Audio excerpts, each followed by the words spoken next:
Hi guys, ako i-share ninyo sa kabutang.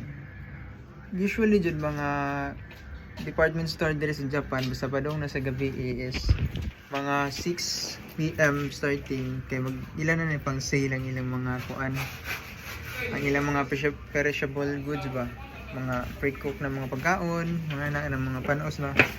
So ang among buhaton is padong padong 6 modto na midto kay naka-sale naman siya.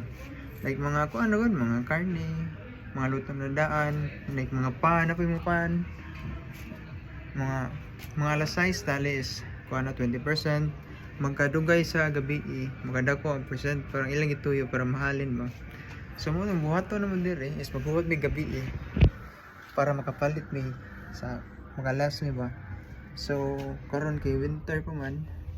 So mo ni akong attire ron.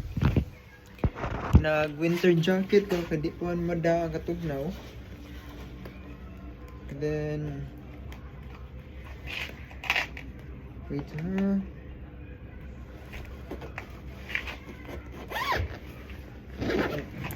Di dyan madala og walay winter jacket. Tapos kuan winter gloves. Kay sakit kayo sa kamot ug wala kay nani. Naman yung kuan trusted wallet.